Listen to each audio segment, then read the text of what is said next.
श्री कृष्ण चैतन्य प्रभु नित्यानंद श्री अद्वैत गदाधर श्रीवासादि गौर भक्त वृंद। हरे कृष्ण कृष्ण कृष्ण हरे हरे, हरे राम राम राम हरे हरे। हरि बोल। हरे कृष्णा। मैं सबसे पहले अपने गुरुपाद पद्म नित्यलीला प्रविष्टों विष्णुपाद अष्टोत्तर शत श्रीमद् भक्ति विज्ञान भारती गोसाई महाराज जी एवं नित्यलीला प्रविष्टों विष्णुपाद अष्टोत्तर शत श्रीमद् भक्ति विधानशीला नारायण गोसाई महाराज जी के अभय चरण कमलों में दंडवत प्रणाम अर्पित करता हूँ। तत्पश्चात शिक्षा गुरुदेव पूज्यपाद परमेश्वर प्रभु जी, पूज्यपाद बाबा महाराज, पूज्यपाद भक्ति विधान श्रीधर महाराज जी के चरणों में मेरा दंडवत प्रणाम। समस्त वैष्णववृंद, श्रोतृवृंद, मातृवृंद सबके चरणों में मेरा यथा योग्य दंडवत प्रणाम।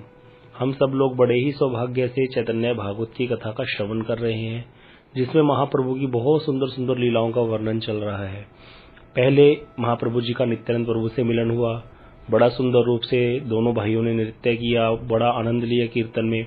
उसके बाद महाप्रभु जी ने अद्वैताचार्य जी को शांतिपुर से अपने पास बुला लिया। अद्वैताचार्य जी को महाप्रभु ने दर्शन दिए, उनसे अपनी पूजा करवाई, उनके शीश पर अपना मस्तक, अपने जो चरण है वो प्रधार दिए, उनके मस्तक पर अपने चरण रख दिए। अद्वैताचार्य यही प्रभु की ठकुराई देखना चाहते थे दो चीजों से, एक तो कि मुझे ढूंढ लेंगे और अगर मेरे मस्तक पर अपने चरण रख देंगे तो मैं मानूंगा कि वे मेरे प्रभु हैं। तो दोनों चीजें महाप्रभु ने करी और भक्तों ने भी देखा महाप्रभु जी की कृपा को। फिर अद्वैताचार्य जी को प्रभु, जब उन्होंने बहुत स्तुति की अद्वैताचार्य जी ने, तो अद्वैताचार्य जी को प्रभु बोलते हैं कि मैं तुम्हारे निमित्त ही प्रकट हुआ हूं। मैं घर घर में कीर्तन का ऐसा प्रचार करूंगा कि सारा संसार मेरे यश में नाचने लगेगा। और ब्रह्मा शिव नारद भी जिस भक्ति को पाने की वांछा करते हैं, तप किया करते हैं, उसको मैं साधारण लोगों को भी दे दूंगा। इस प्रकार महाप्रभु जी ने जो है अद्वैताचार्य जी को बहुत प्रकार से आशीर्वाद दिया। पहले क्योंकि अद्वैताचार्य जी को महाप्रभु ने बोला था कि मुझसे कोई वर मांग लो। अद्वैताचार्य जी ने कहा था कि मैं कौन सा वर मांगू, अरे आपने मेरे सामने साक्षात, मैंने आपके सामने नृत्य किया, मेरे सारे मनोरथ पूर्ण हो गए हैं, मैंने आपका दर्शन कर लिया, मैं क्या चाहूंगा। अब जो मैं चाहता हूं कि आप नहीं देख रहे। मतलब क्या चाहते थे अद्वैताचार्य कि सब लोग भजन करें, सब लोग भक्ति करें जो भजन करना चाहते हैं, लेकिन जो पाषंडी उनको कष्ट देते हैं तो पाषंडियों का तो जो नाश हो जाए, विरोधी जो है वो देख करके जल मरे आपकी कृपा को, और बाकी जितने लोग भक्ति करना चाहते हैं, जिनका थोड़ा भी अधिकार है भक्ति, उनको भक्ति मिल जाए। ऐसा अद्वैताचार्य जी चाहते थे। तो महाप्रभु जी ने कहा कि मैं सबको प्रदान कर दूंगा। तो अद्वैताचार्य जी ने क्या कहा था प्रभु को कि अगर आपको भक्ति को वितरण करना है तो आप स्त्री शूद्र जितने मूर्ख और अज्ञानी लोग हैं उनको भी भक्ति दे दो। जो विद्या कुल धन के मद में अंधे हो रहे हैं, अभिमानी हैं, उनको आप, जो भक्ति के विरोधी है आप महापापी लोग भी आपकी उदारता को देख करके जल मरे। चंडाल भी आपके नामों को उच्चारण करे, आपके गुणों का कीर्तन करके नाच उठे, आप ऐसा करो। तो अद्वैताचार्य जी के वचन सुनकर हुंकार करते हुए प्रभु बोले, तुमने जो कुछ कहा है वह सत्य मुझे स्वीकार है। सारा संसार इन वचनों का साक्षी है। मूर्ख और उन नीचों पर उनकी कृपा हुई है। चंडाल आदि तो प्रभु के गुणगान में नाच उठते हैं, किंतु जो भट्टाचार्य हैं, मिश्र हैं, चक्रवर्ती, ये बड़े बड़े पदवियां होती हैं, चक्रवर्ती, भट्टाचार्य, मिश्र, ये जो नामधारी लोग हैं वो केवल निंदा किया करना ही, किसी की बुद्धि में पढ़कर, और किसी कहते ये तो निंदा करना ही जानते हैं, और कहते किसी की बुद्धि पढ़ करके भी और सिर मुंडवा करके भी किसी की बुद्धि क्या हो जाती है, नष्ट हो जाती है। देखो, जिसने सिर मुंडवाया मतलब क्या हुआ, सिर मुंडवाना अर्थ होता है घर बार छोड़ दिया, सब त्याग कर दिया, ब्रह्मचारी बन गए या सन्यासी बन गए, सिर मुंडवा लिया। तो सिर मुंडवा करके भी कहते बुद्धि नष्ट हो जाती है। कई लोग बहुत पढ़ते रहते हैं, मैं 4 वेदों का जानने वाला हूँ, चतुर्वेदी ब्राह्मण हूँ, मैं द्विवेदी हूँ, और मैं भागवत के सारे श्लोक जानता हूँ, मुझे गीता के सारे श्लोक याद हैं।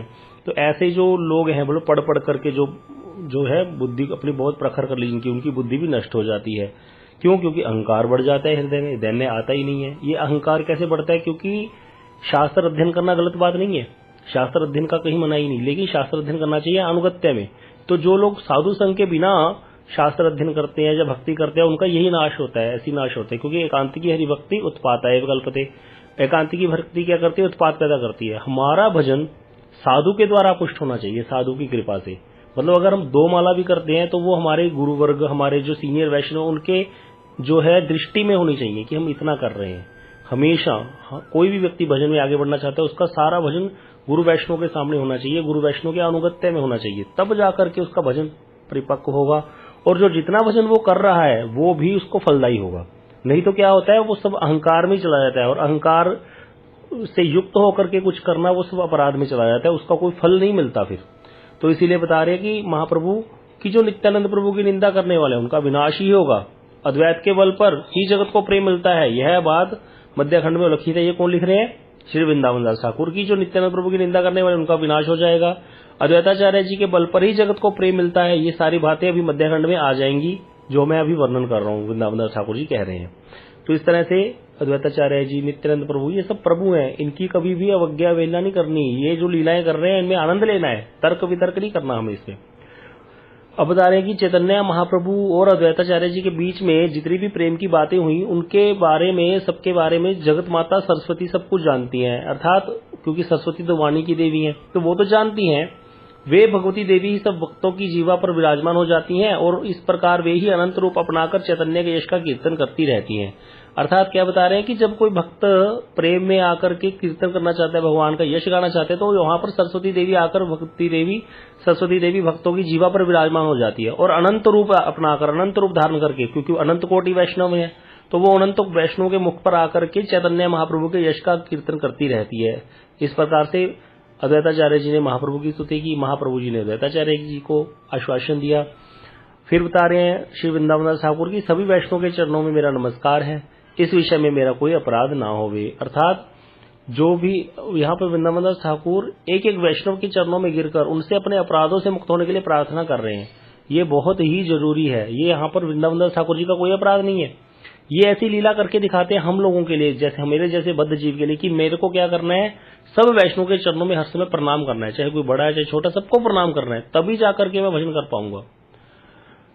तो इसीलिए कहते क्या होता है कि जिस व्यक्ति का जो भजन कर रहा है, कोई मेरे जैसा साधक है जो भजन कर रहा है, मेरे लिए लिखा है यहाँ पर, प्रकृत प्रस्ताव के अनुसार उसकी अभी भक्ति उदित नहीं हुई, मतलब उसके स्वाभाविक भक्ति विष्णु के प्रति उनकी उदित नहीं हुई, तो उसको क्या करना चाहिए, वो उसको हर समय ऐसे व्यक्ति को भगवान और भक्तों की सेवा के विधान में लगे रहना चाहिए। मतलब 24 घंटे के 24 घंटे उसकी बुद्धि, मन, काय, वचन से उसको सेवा में रहना चाहिए वैष्णव की, नहीं तो क्या होगा, उसका नाश होना अवश्य भावी है। इसीलिए प्रभुपाद जी, श्रील भक्तिसिद्धांत सरस्वती प्रभुपाद जी ने बोला था कि मैं उस व्यक्ति को अपना गुरु बनाऊंगा जो 24 के 24 घंटे भगवत सेवा में, वैष्णव की सेवा में लगाता है, जो 23 घंटे 59 मिनट और 59 सेकंड तो लगाता है भगवत सेवा में, 1 सेकंड थोड़ा अपना कुछ करता है, तो उसको भी मैं अपना गुरु नहीं बनाऊंगा। ऐसी उन्होंने जो है स्टेटमेंट दी थी अपने गुरु। इसीलिए उन्होंने गौर किशोरदास बाबा जी महाराज जी को अपना गुरु चयन किया था कि मैं इनसे ही दीक्षा लूंगा, क्योंकि वो बहुत सिद्ध संत थे, हर समय सेवा में तत्पर रहते थे। तो यहाँ पर भी ये बता रहे हैं कि जिसकी अभी स्वरूप में भक्ति उत्पन्न नहीं हुई, जिसके स्वरूप में अभी विष्णु के प्रति प्रेम उत्पन्न नहीं हुआ, कृष्ण के प्रति, उसको हर समय निरंतर क्या करना चाहिए, भगवान और भक्तों की सेवा में लगे रहना चाहिए बुद्धिपूर्वक। उनके द्वारा किए जा रहे भक्ति के अनुष्ठानों में बाधा डालकर किसी को भी अपराध अर्जित करना उचित नहीं है। मतलब कोई व्यक्ति भक्ति का कार्य कर रहा है, कोई भजन कर रहा है, कोई कीर्तन कर रहा है, कथा, उसमें आकर के कोई व्यक्ति उसमें बाधा डाले, बोले और अपने आप को वैष्णव कहे, तो ये अपराध है और कुछ नहीं है। तो यहाँ पर यही वृंदावन दास ठाकुर जी बता रहे हैं कि कभी भी भक्त द्वेषी होकर, है ना, कोई भी किसी भी कार्य में बाधा नहीं डालनी चाहिए, उससे क्या होगा, अनंत काल तक नरक में जाना पड़ेगा हमें। तो यहाँ पर यही शिक्षा दे रहे हैं कि सभी वैष्णव के चरणों में मेरा नमस्कार है। अब महाप्रभु जी की बड़ी सुंदर स्तुति करके अद्वैताचार्य जी ने पूजा भी करी, तो पत्नी के साथ अद्वैताचार्य बहुत ही आनंदित हुए और प्रभु की सहमति मिल जाने पर वे नवद्वीप में रह गए, क्योंकि पहले तो वो यहीं रहते थे, यहाँ से गए थे बस मात्र थोड़ी देर के लिए, नवद्वीप में ही रहने लग गए। अब यहाँ पर ये अध्याय यहाँ पर समाप्ति पर है। श्री कृष्ण चैतन्य और नित्यानंद चांद जिनके जीवन है, वे वृंदावन दास उनके युगल चरणों में उनकी महिमा का गान करते हैं। अर्थात यहाँ पर ये 6वां अध्याय, 6वां चैप्टर जो है समाप्त हो गया है। अभी अगला चैप्टर शुरू हो गया है। यहाँ बता रहे हैं, शुरू में वंदना कर रहे हैं महाप्रभु के लिए कि गुण निधि श्री चैतन्य चंद्र नाच रहे हैं, अहो विधाता ने बिना कुछ साधन किए ही हमारे हाथ में यह चिंतामणि पकड़ा दी है। क्या बता रहे हैं कि नाचे चैतन्य गुण निधि, असाधने चिंतामणि हाथे दिल विधि, कि महाप्रभु तो नाच रहे हैं और हम लोगों को क्या हो रहा है, हमें आनंद हो रहा है। क्यों? बोले हमारे हाथ में भगवान ने, हमने कुछ किया तो है नहीं, लेकिन चिंतामणि दे दी। चिंतामणि दे दी। चिंतामणि क्या करती है, जो हाथ चिंता करोगे वो मिल जाएगा। अब वो कोई व्यक्ति जिसने कोई साधन करे, चिंतामणि को प्राप्त करना कोई आसान है? कुछ तो करना पड़ेगा भाई, बहुत मेहनत करनी पड़ेगी, तब जाकर चिंतामणि की तपस्या करेंगे। बोले हमने तो कुछ नहीं किया, बिना साधन के ही हमारे हाथ चिंतामणि लग गई। हम इतनी सुंदर सुंदर जो यहाँ पर ये कथा सुन रहे हैं, जहाँ हम इसको कह रहे हैं, ये कथा कहने वाले या सुनने वाले, ये इनके हाथ में चिंतामणि नहीं तो और क्या है? इतनी सुंदर महाप्रभु की लीला श्रवण करने को मिल रही है। किसका भाग्य है ऐसा? ब्रह्मांड भ्रमित कौन भाग्यवान जीव? पूरे ब्रह्मांड में भ्रमण करते हुए देखो कौन ऐसा भाग्यवान जीव है जिसको महाप्रभु की लीलाओं का सुनने को मिल रहा है? ऐसी बहुत ही कम। तो इसीलिए बता रहे हैं कि अरे बड़ा आश्चर्य है, विधाता ने हमें बिना कुछ साधन किए ही ये चिंतामणि दे दी। तो ये है गुरु वैष्णव की कृपा। अब आगे बता रहे हैं, सबके प्राण स्वरूप श्री गौर सुंदर की जय हो, जय हो। श्री नित्यानंद प्रभु और अद्वैत के प्रेम धाम की जय हो। श्री जगदानंद और श्री गर्भ के जीवन स्वरूप की जय हो। और श्री पुंडरीक विद्यानिधि के प्राणधन प्रभु की जय हो। यहाँ पर सबकी जय ध्वनि दे रहे हैं, सबको जय प्रणाम कर रहे हैं और महाप्रभु जी को प्रणाम कर रहे हैं। आगे बता रहे हैं, श्री जगदीश और श्री गोपीनाथ के ईश्वर की जय हो। श्री गौरचंद्र के जितने भी अनुचर हैं उन सबकी जय हो। ये जगदीश पंडित गोपीनाथ ये महाप्रभु जी के परिकर हैं, भक्त हैं, उनकी जय बोल रहे हैं। इनका भी कुछ प्रसंग आएगा इस अध्याय में। इसको बता रहे हैं, इस प्रकार नवद्वीप में श्री गौरांग राय नित्यानंद के साथ सदा लीला कौतुक करते रहते थे और श्री अद्वैत को संग लेकर समस्त वैष्णव कोलाहल में मगन रहते। मतलब क्या था, नित्यानंद प्रभु जी के साथ महाप्रभु बहुत सुंदर लीलाएं करने लगे और अद्वैताचार्य जी के साथ सारे भक्त वैष्णव मिलकर कोलाहल करते रहते। कोलाहल मतलब कृष्ण कीर्तन, कृष्ण कोलाहल करते थे, कथा करते थे, कृष्ण के कीर्तन में नाचते थे। अब बता रहे श्री नित्यानंद श्री वास के घर में रहने लगे। नित्यानंद प्रभु को तो महाप्रभु जी ने श्री वास जी के घर में रहने लगा दिया और वे निरंतर बाल भाव में ही रहते थे, मत रहते थे। वे अपने हाथों से भात तक नहीं खाते थे। कौन खिलाता था? उनकी जो श्रीवास जी की पत्नी है देवी, श्री मालिनी देवी जी, वो ही पुत्र की तरह अपने हाथों से नित्यानंद प्रभु को भात खिलाया करती थी। नित्यानंद प्रभु को वो कभी कभी स्तनपान भी कराती थी, क्योंकि नित्यानंद प्रभु के प्रति उनका वात्सल्य था कि अपने पुत्र की तरह उनको रखती थी। और नित्यानंद प्रभु भी बिल्कुल छोटे बच्चे की तरह वहां पर रहते थे, जबकि हैं पूरे युवा। तो यहाँ पर ये नित्यानंद प्रभु की बड़ी सुंदर सुंदर लीलाओं का भी वर्णन आएगा कि श्रीवास जी के घर में नित्यानंद प्रभु ने बड़े सुंदर कौतुक किए। अब कहते हैं श्री विद्यानिधि के आगमन का वृत्तांत सुनो। ये विद्यानिधि कौन है? ये एक भक्त है महाप्रभु जी के, इनका नाम है पुंडरीक विद्यानिधि। इनको पुंडरीक नाम से भी भक्त लोग पुकारते थे। तो कह रहे पुंडरीक नाम के ये भक्त श्री कृष्ण को बहुत ही प्यारे थे। पूर्व देश के चट्टगांव की भूमि को धन्य करने के लिए ईश्वर ने उनको वहां अवतीर्ण किया था। ये चट्टगांव के थे, तो ये यहाँ पे नवद्वीप में आ जाएंगे। अभी यहाँ पे ये वर्णन आएगा।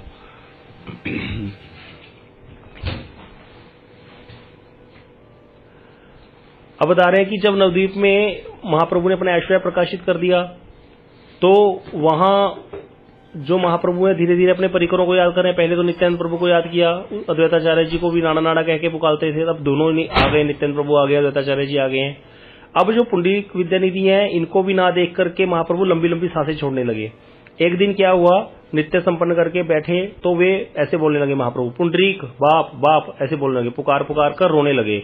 मेरे पुंडरीक, मेरे हे मेरे बाप, हे मेरे बंधु, अरे मेरे बाप, अरे हे बाप, मैं तुमको कब देख पाऊंगा। कि क्या बोल रहे हैं महाप्रभु पुंडरीक विद्यानिधि जी को याद कर करके ऐसे से बोल रहे हैं। अब जब महाप्रभु उनका नाम ले लेकर पुकार रहे हैं, विद्यानिधि बाप रे मेरे पुंडरीक, तो अब जो महाप्रभु हैं अपने भक्त को प्रकाशित कर रहे हैं। एक और भक्त का नाम लेना शुरू कर दिया। अब उनका नाम ले लेकर जिस प्रकार प्रभु रो रहे थे उस विषय में कोई भी भक्त कुछ समझ ही नहीं पा रहा था, कौन विद्यानिधि, कौन पुंडरीक, कौन बाप।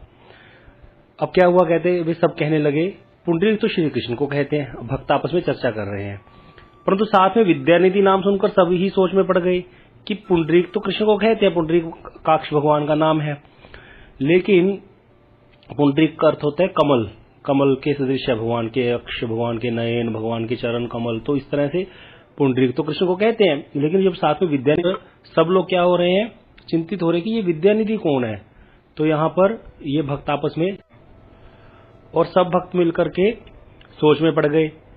अंत में इतना तो वे समझ ही गए थे कि ये महाप्रभु का कोई प्रिय भक्त है। जब प्रभु को बाह्य स्थिति का ज्ञान हुआ तब सब उनसे पूछने लगे, हे प्रभु आप किस भक्त के लिए क्रंदन कर रहे हैं, यह हमें सच सच बताइए। उसको जानने को हम सबको भी सौभाग्य मिल जाए कि कौन भक्त है, हम भी जाने उनके विषय में, उनकी कथा सुनने को मिलेगी। उसका जन्म कर्म कहाँ हुआ कहिए ना प्रभु, हम भी तो सुने। अब सारे भक्त प्रभु के पास ही चले गए और पूछने लगे आप किस भक्त के लिए क्रंदन कर रहे हो। तब प्रभु बोले कि तुम सब बड़े भाग्यवान हो, तो उनका वृतांत सुन, जो तुम्हारे हृदय में उनका वृतांत सुनने की तुम्हारी इच्छा हुई है। उनका संपूर्ण चरित्र तो बड़ा ही अद्भुत है। उनका नाम सुनने मात्र से ही संसार पवित्र हो जाता है। महाप्रभु भक्तों का गुणगान कर रहे हैं अपने भक्त पुंडरीक विद्यानिधि का। तो महाप्रभु बता रहे हैं अब कि उनकी वेशभूषा लगभग सब विषयी के समान है। तो विषयी जीव जैसे संसार में विषयी लोग कैसे रहते हैं, बढ़िया कपड़े पहनेंगे, रेशमी वस्त्र या कोट पैंट पहनेंगे और इत्र फुलेल लगा करके बालों को बड़ा सजा करके बाहर निकलते हैं, तो महाप्रभु कहते हैं वो विषयी के समान लगते हैं, मतलब देखने में बड़े ही ऐसे अप टू डेट रहते हैं और वेशभूषा से उनको कोई नहीं पहचान सकता कि वो वैष्णव है। अब देखिए यहाँ पर वैष्णव के कई बताई गई कि हम वैष्णव को बाहर से देख करके नहीं पहचान सकते, इसीलिए तो यहाँ पर बता रहे हैं महाप्रभु आगे बताते हुए कहते हैं कि चट्टगांव के विप्र कुल में उनका जन्म हुआ, कि ब्राह्मण कुल के हैं और परम पंडित हैं और सब लोगों में प्रतिष्ठित हैं, वो बड़े ही पंडित हैं।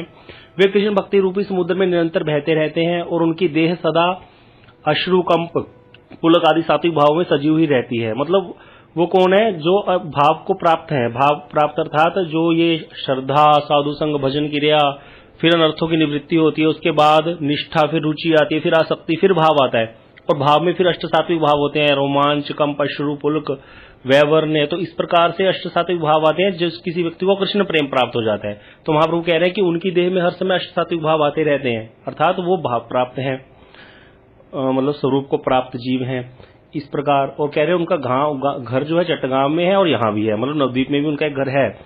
अब वे यहाँ आने वाले हैं, तब कुछ दिन पश्चात तुम सब उनको देख पाओगे। ऐसा कह के महाप्रभु कह रहे हैं कि आप उनको भी देख पाओगे विद्यानिधि जब यहाँ पर आएंगे।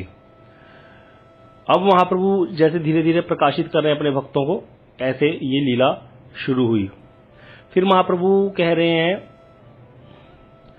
कि आगे क्या कह रहे हैं महाप्रभु? महाप्रभु ने आगे कहा कि वे पैरों से छू जाने के भय से गंगा स्नान नहीं करते, कि गंगा जी में जाते हैं ना, अब गंगा जी में जाएंगे, स्नान करेंगे तो चरण डालने पड़ेंगे गंगा जी में, भाई तभी तो स्नान होगा।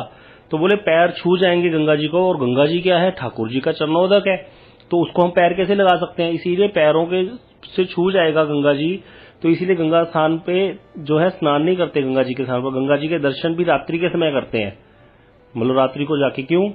क्योंकि जब सुबह अगर गंगा जी के दर्शन करने जाएंगे, देखा जाए तो सुबह का विधान होता है इसी पवित्र वस्तुओं का दर्शन करना, गंगा जी हो गई, गुरु वैष्णव हो गए, तो लेकिन बोले वो क्यों नहीं जाते? रात को ही गंगा जी का दर्शन करने जाते, प्रणाम करने जाते। क्यों? क्योंकि सुबह देखते हैं लोग गंगा जी में कुल्ला कर रहे हैं, दंत धावन कर रहे हैं, केश संस्कार कर रहे हैं, बाल धो रहे हैं, कपड़े धो रहे हैं। ऐसे अनाचरणीय कार्यों को जो लोग करते हैं, उन्हें देख देख कर उनके चित्त में बड़ा ही दुख होता है। किसी को कुछ कह तो सकते नहीं, रोज किससे झगड़ा मूल्य लोगे, रोज लोगों से झगड़ा होगा, सभी लोग ही ये सब करते हैं, तो देखा ही जाता है, हमने भी देखा है। तो इसीलिए किसी से झगड़ा भी नहीं करना चाहते, लेकिन हृदय में बड़ा दुख होता है, इसीलिए वहां ना जाकर के, सुबह ना जाकर के, शाम को जाकर के, रात्रि में जाकर के ही गंगा जी का दर्शन किया करते हैं। ऐसा कई भक्तों में देखा जाता है। कभी कभी ऐसे प्रभात फेरी में चलती हैं जगह जगह, पंजाब में या और अन्य जगहों पे भी कई कथा कीर्तन होता है, वहां पे कई देखा जाता है कोई व्यक्ति ऐसा होता है जो कलह मचाने वाला होता है, वो वहां आकर बैठ जाता है। उस व्यक्ति के बैठने के कारण वहां कई अच्छे लोग जो है, अच्छे वैष्णव हैं, वो जाना बंद कर देते हैं। फिर क्यों बंद कर देते हैं? कि रोज कलह होता है, किसी न किसी बात को लेकर कोई झगड़ा शुरू कर देते हैं, कई लोगों को आदत होती है। तो इसीलिए अच्छे जो लोग होते हैं, जो अच्छे लोग होते हैं, वो वहां जाना बंद करके, उस समय जाना बंद करके किसी अन्य समय पर जाकर दर्शन करेंगे। ऐसा हमने कई जगह देखा है। तो वहां पे वो जाना बंद कर देते हैं लोग। क्यों? क्योंकि उस व्यक्ति जो वहां पे कोई ऐसा व्यक्ति बैठा है जो कलह मचाने वाला है, उसके कारण से फिर वो वहां उस समय ना जाकर के किसी अन्य समय जाते हैं। तो यहाँ पर ये भक्तों का आचरण है। यहाँ विद्यानिधि जी भी ऐसा कर रहे हैं। गंगा जी को सुबह जाने से कलेश होगा, मन को कलेश होगा, नहीं तो लोगों के साथ अगर कुछ बातचीत हो गई, उनको मना करेंगे तो लोगों के साथ झगड़ा होगा। इसीलिए रात्रि में ही गंगा जी का दर्शन करते थे हर समय। और महाप्रभु कह रहे हैं उनकी एक और विचित्र विश्वास की बात सुनो, एक और बात सुनो। वे देव पूजन करने से पहले गंगा जी का पान किया करते हैं, गंगा जल का। कि कोई भी देव पूजन करेंगे, अपने जो इष्ट देवता उनके पूजन करते हैं, उनसे पहले गंगा जी का पान करते हैं, फिर पूजा आदि नित्य कर्म करते हैं। इस प्रकार के दिव्य आचरण द्वारा सब पंडितों को वे धर्म की शिक्षा दिया करते हैं। कि धर्म की शिक्षा क्या है? गंगा जी का पान करने से क्या हो गया? पवित्र हो गया, सारे पापों का नाश हो गया। वो पवित्र होकर के जो है देव की सेवा की जाएगी। क्योंकि ये श्लोक आता है कि न अदेवम देवम अर्चित, स्वयं देव हुए बिना भगवान की सेवा नहीं हो सकती। तो स्वयं हमें पहले उनके जैसा बनना पड़ेगा, उनके समान नहीं, मतलब उनके जैसा, मतलब बिल्कुल वैसे तो नहीं बन सकते, लेकिन पवित्रता रखनी पड़ेगी। तो गंगा जी का पान करके फिर पूजा आदि नित्य कर्म करते हैं, ऐसा उनका विधान है। तो इसी प्रकार से हमारा आचरण होना चाहिए। अब बता रहे हैं महाप्रभु की उनका घर तो चट्टगांव में यहाँ भी है और कुछ दिन पश्चात आप उनको देख भी पाओगे। अब फिर महाप्रभु ने आगे कहा कि शीघ्र ही उनको कोई पहचानेगा नहीं, पहचान नहीं पाएगा। जो व्यक्ति उन्हें देखेंगे उन्हें विषय ही समझेंगे, विषयी है वो, विषयी मात्र ही समझेंगे, क्योंकि वो साधारण लोगों जैसा ही आचरण करते हैं। जैसे संसार में लोग खाते पीते मौज उड़ाते हैं, ऐसे लगता है कि इनको क्या भजन होगा। तो कहते उन पुंडरीक को देखे बिना मुझे शांति नहीं है। महाप्रभु कह रहे हैं अतएव तुम उन सब जाके उनको आकर्षण करके यहाँ ले आओ। अब महाप्रभु क्या कह रहे हैं, आप जाकर के मेरे अपने भक्तों को कह रहे हैं कि आप उनको लेकर के आओ, मुझे शांति नहीं मिल रही उनको देखे बिना। पुंडरीक की चर्चा करते करते प्रभु आवेश में आ गए और पुंडरीक बाप कहकर रोने लगे। प्रभु बड़े उच्च स्वर से रोदन करने लगे। वास्तव में अपने भक्तों का तत्व वे ही जानते हैं, केवल श्री चैतन्य गोसाई ही भक्तों के तत्व को जानते हैं, अथवा वे भक्त जानते हैं जिनसे प्रभु स्वयं ही कह देते हैं। मतलब कौन जानते हैं महाप्रभु का तत्व? या तो महाप्रभु ही जानते हैं, और महाप्रभु भक्तों का तत्व भी जानते हैं, या वो भक्त जानते हैं प्रभु जिनको कह देते हैं। अदरवाइज महाप्रभु और उनके भक्तों का तत्व कोई नहीं जान सकता। भक्त को पहचानना बड़ा कठिन है भाई। इसीलिए सबको प्रणाम करके चलो, जहां आपकी श्रद्धा स्थिर हो जाए, जहां लगे कि ये श्रेष्ठ वैष्णव है, इनका हमें संग करना चाहिए, वहां संग करते रहो। अन्य किसी की निंदा में नहीं पड़ना चाहिए। कोई क्या पता क्या हमें देखने में कोई व्यक्ति ठीक ना लग रहा हो देखने में आचरण से, लेकिन वो शुद्ध भक्त हो, इसीलिए इन चीजों में नहीं पड़ना चाहिए। जैसे यहाँ विद्यानिधि जी का बताया, महाप्रभु ने पहले ही बता दी कि देखने में तो आपको वो बिल्कुल विषय ही लगेंगे, आपको लगेगा ही नहीं कि ये भक्त है। जब विद्यानिधि के प्रति ईश्वर का आकर्षण हुआ तब उनकी नवद्वीप में आने की इच्छा हो गई। इधर विद्यानिधि जी की भी नवद्वीप आने की इच्छा हो गई। देखिए, जब किसी भक्त पर भगवान की इच्छा हो जाए ना, किसी भक्त पर कृपा करनी है, तब उसको साधु संग प्रदान कर देते हैं। साधु संग प्रदान करके क्या करते हैं, फिर उसको भजन में आगे बढ़ाने की जो है वो सहयोग दे देते हैं महाप्रभु भगवान। इसी प्रकार जब भी कभी हमारा किसी साधु से मिलन हो जाए, अच्छे वैष्णव से, हमारी दीक्षा हो गई, हरिनाम हो गया, समझो हमारा कल्याण का समय आ गया है। अब हमें क्या करना है, अपनी श्रद्धा को दृढ़ करना है बस, और कुछ नहीं करना। श्रद्धा को बचा के रखना है और सेवा में लगे रहना है। अपने आप हम पहुंच जाएंगे जहां जाना है। इसीलिए जब महाप्रभु के हृदय में आकर्षण हुआ तो नवद्वीप में विद्यानिधि जी की नवद्वीप जाने की इच्छा हुई। किसी भी भक्त को के प्रति भगवान को आकर्षण होगा तो ऐसी उसकी इच्छा हो जाएगी भगवान और भक्तों से मिलने की। और वे बहुत ही से सेवकों, ब्राह्मणों, शिष्यों और भक्तों को साथ लेकर, बहुत सारा साज सामान लेकर वहां आ गई नवद्वीप धाम में। नवद्वीप में आकर पुंडरीक विद्यानिधि गुप्त रूप से रहने लगे। मतलब उनका एक घर तो था ही नवद्वीप में, महाप्रभु ने पहले ही बोला था, एक घर उनका चटगांव में, एक यहाँ पे है, तो वहां पे आके रहने लगे। नवद्वीप में आकर महाप्रभु पुंडरीक विद्यानिधि जी गुप्त रूप में, और सब लोगों को क्या दिखाई देता है कि वो तो एक भोगी व्यक्ति हैं, जैसे संसार में लोग रहते हैं, बढ़िया खाना, बढ़िया पहनना, बढ़िया सोना, बस और कुछ काम नहीं है। तो विद्यानिधि के आगमन की बात उस समय वैष्णव समाज में कोई नहीं जान पाया था, केवल मात्र मुकुंद को ही इसकी जानकारी थी। मुकुंद महाप्रभु जी के एक भक्त हैं, वो जानते थे बस, और कोई जानता नहीं था कि ये विद्यानिधि हैं और ये ऐसे आ गए हैं यहाँ पर, लेकिन मुकुंद जानते थे। तो यह बता रहे हैं कि श्री विद्यानिधि के तत्व को वैद्य श्री मुकुंद उपाध्याय ही जानते थे। मुकुंद उपाध्याय वैद्य है, बड़ा अच्छा गाते थे ये। तो यहाँ पर मुकुंद का जन्म भी चट्टगांव में हुआ था, इसीलिए मुकुंद उनको जानते थे। अब विद्यानिधि यहाँ आके रहने लगे। तो विद्यानिधि के आगमन को जानकर प्रभु को बहुत आनंद हुआ, उनकी कोई सीमा ही नहीं है। परंतु प्रभु ने किसी वैष्णव के आगे यह भेद प्रकाशित नहीं किया, और उधर पुंडरीक विद्यानिधि भी विषयी जैसे बनकर नवद्वीप में रह रहे हैं। महाप्रभु जान गए मेरा भक्त आ गया, बड़े आनंद है हृदय में, लेकिन किसी को प्रकाशित नहीं करा। पुंडरीक के प्रेम भक्ति की जो कुछ भी महत्ता थी उसे मुकुंद और वासुदेव दत्त ही जानते थे। मुकुंद और वासुदेव दत्त दोनों भाई हैं, मुकुंद दत्त और वासुदेव दत्त दोनों एक जुड़वा, मतलब दोनों भाई हैं, ये एक ही घर से हैं, ये चट्टगांव के थे। ये दोनों भाई जानते थे पुंडरीक जी की महिमा, उनकी प्रेम भक्ति की जो महिमा थी, तो ये दोनों भाई जानते थे और कोई नहीं जानता था। और बता रहे हैं कि पंडित गदाधर मुकुंद के बहुत ही प्रिय थे। पंडित गदाधर को बड़ा ही प्रेम था मुकुंद से, और मुकुंद उनके एकांत अनुचर भी थे, मतलब उनके अनुगत्य करते थे। तो जहां कहीं भी जो कुछ बातें होती थी मुकुंद आकर वह सब उनको सुना दिया करते थे। किनको? गदाधर पंडित जी को। ये कौन है? राधा जी के अवतार है। अतएव यह बात भी सुनाई कि आज एक अद्भुत वैष्णव यहाँ आए हैं। तो यहाँ पर मुकुंद जी ने आकर गदाधर जी को बताया कि एक अद्भुत वैष्णव आए हैं। यहाँ ध्यान देने वाली बात है, यहाँ पर महाप्रभु जो पुंडरीक विद्यानिधि जी को पहले बाप बाप कहकर पुकारते थे ना, क्योंकि ये इसीलिए बोला यहाँ पर बाप, क्योंकि ये पुंडरीक विद्यानिधि और कोई नहीं है, ये वृषभानु बाबा ही है। ये जो कृष्ण लीला में राधा जी के पिता वृषभानु बाबा हैं, वही पुंडरीक विद्यानिधि बन के आए हैं। इसीलिए महाप्रभु कह रहे थे पुंडरीक में, अरे बाप रे मेरे बाप कहाँ चले गए, मतलब उनको याद करते थे बाप बाप बोल के। और इधर गदाधर कौन है? राधा जी हैं, तो वो उनके पिता ही हुए एक तरह से। इसीलिए यहाँ पर ये गदाधर जी का और अभी पुंडरीक विद्यानिधि जी का मिलन दिखाया जाएगा। तो यहाँ पर मुकुंद तो सिर्फ जानते थे कि ऐसे करके हमारे गांव के हैं, विद्यानिधि जी आ गए हैं यहाँ पर। तो इधर मुकुंद अनुचर हैं गदाधर जी के भी, तो गदाधर पंडित जी को आकर सब बातें बता दी करते थे। तो उन्होंने यह बात भी बताई कि एक अद्भुत वैष्णव यहाँ आए हैं, हे गदाधर पंडित सावधान होकर सुनो, आपके मन में तो वैष्णव दर्शन की बड़ी इच्छा है, मैं आज आपको एक अद्भुत वैष्णव के दर्शन कराऊंगा। गदाधर जी हर समय वैष्णव दर्शन की इच्छा करते थे, कोई वैष्णव मिल जाए तो उसको बड़ा सम्मान देते थे, उसके साथ मैत्री करते थे, क्योंकि वैष्णव हमेशा वैष्णव ढूंढेगा। उसको होता है कोई वैष्णव मिल जाए तो भजन में और सुविधा हो जाएगी, कृष्ण कथा सुनने को मिलेगी। तो वैष्णव क्या करते हैं, हर समय अपने जैसा संग ढूंढते हैं। तो गदाधर जी भी ढूंढते थे। तो यहाँ पर ये मुकुंद आकर बोलते हैं कि आप तो हर समय जो है वैष्णव दर्शन की इच्छा करते हो, आज मैं आपको एक वैष्णव के दर्शन कराऊंगा। आज मुझे अपने सेवक के रूप में स्मरण कर लिया करें कि आप जो है मुझे अपने सेवक के रूप में जानो, तो आपको मैं यह वैष्णव का संग कराऊंगा।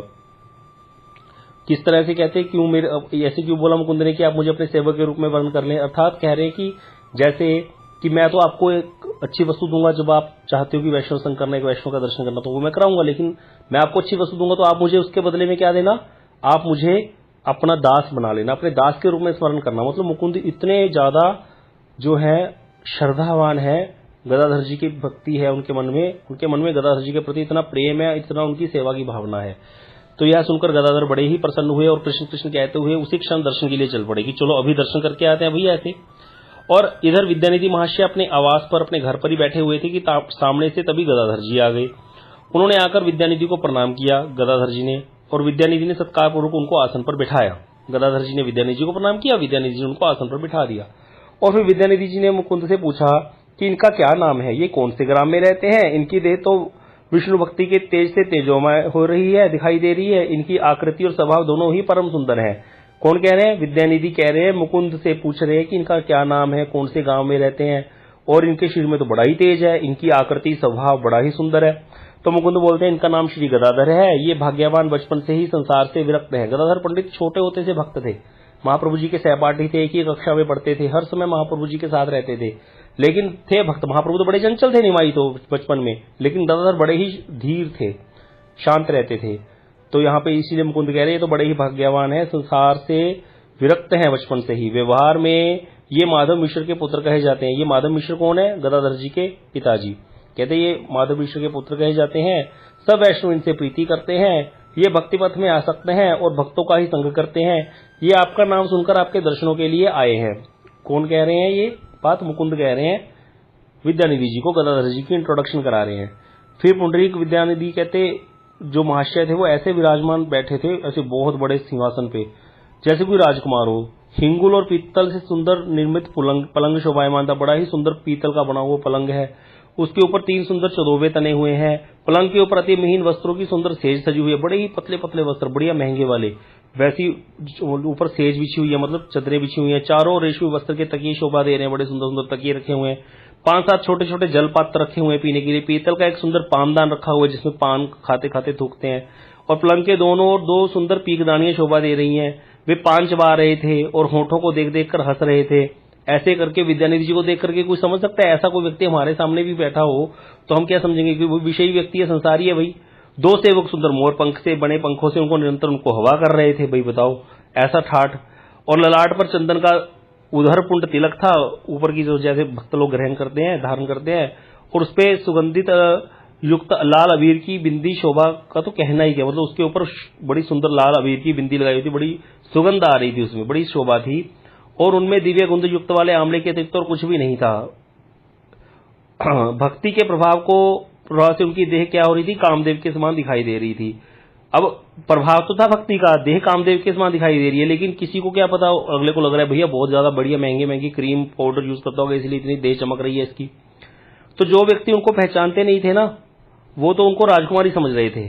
सामने एक विचित्र डोला रखा हुआ था पालकी, जिससे वो क्या करते थे, व्यवहार में आने जाने वाला सब सामान जो था, मतलब पालकी में क्या करते थे, आना जाना करते थे। तो उनका जितना भी सामान था सारा इर्द गिर्द उनके आसपास आने वाला व्यवहार में, वो सारा विषयी लोगों का सा था, विषयी को जैसे होता है। तो ऐसे उनके रूप को देखकर गदाधर जी के मन में थोड़ा क्या हो गया, संदेह उत्पन्न हो गया, क्योंकि वो तो मुकुंद तो जानते हैं उनकी महिमा, लेकिन गदाधर जी तो अभी अभी दर्शन करने गए हैं। तो उनके मन में कुछ संदेह सा हो गया उनको देख करके।